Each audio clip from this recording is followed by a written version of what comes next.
Well, another earthquake rattled the tri-state earlier today. Yeah, this one in the town of Califon in Hunterdon County, New Jersey. According to the USGS, the area experienced a 2.2 magnitude quake. There have been no reports of any damage. And despite the perception of rumblers being mostly a West Coast phenomena, earthquakes here on the East Coast are not unusual at all. We all remember, of course, how the ground shook just a few months ago when that 4.8 magnitude quake centered in Reddington Township, New Jersey, shook the tri-state. Yeah, that's right. We can't forget that. Aubrey Puente is here with more on the fault line in New Jersey that's been very active this year. It really has, Steve and Natasha. The earthquake that we felt in April, that was the strongest quake on record for the Garden State since 1783. That part of the state sits on the Ramapo Fault, and in the last year, the Gladstone area has experienced about 80 small tremors, most of them so small you can't feel them. The fact that earthquakes cannot be predicted is a large part of what makes them so frightening. We are much more afraid of something when we don't know when it's coming. That's been the case lately in New Jersey, which is home to the Ramapo Fault, the largest system of cracks in the Northeast, which formed 400 million years ago, much older than California's 28-million-year-old San Andreas Fault. In July alone, there have been 6 earthquakes in New Jersey, 5 around Califon and 1 near New Egypt in Ocean County. Last month, 15 were recorded in the state.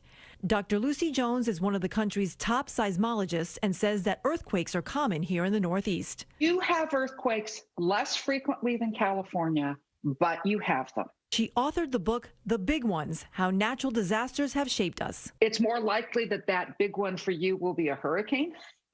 But it's possible that it could be an earthquake because there's so much less preparation for it when it does happen. Compared to the West Coast, earthquakes on the East Coast can be felt at a great distance and can cause more pronounced shaking relative to their magnitude because rocks in the region are often older, harder, and more dense.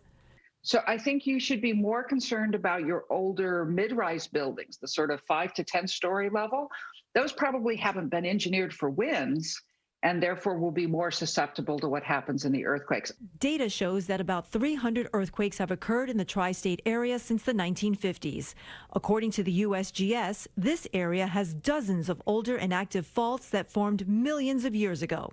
Under the current stresses of tectonic plates moving, those faults can be intermittently reactivated. The most well-known is the Ramapo Fault. Our best guess is that earthquakes tend to happen where they've already happened. While the most well-known is the Ramapo Fault, New York City has its own series of fault lines, with the 125th Street Fault being the largest. And the largest recorded earthquake in the New York City area was a magnitude 5 off the coast of Rockaway Beach back in 1884. Probably in your lifetime, living in the East Coast, you will be feeling earthquakes, probably a few, and you have a decent chance of having a damaging one nearby. Now, the 4.8 earthquake that we experienced in New Jersey back in April, that was felt all the way from Maine down to Washington, D.C. So even though you may not be near the epicenter, the effects are definitely far-reaching.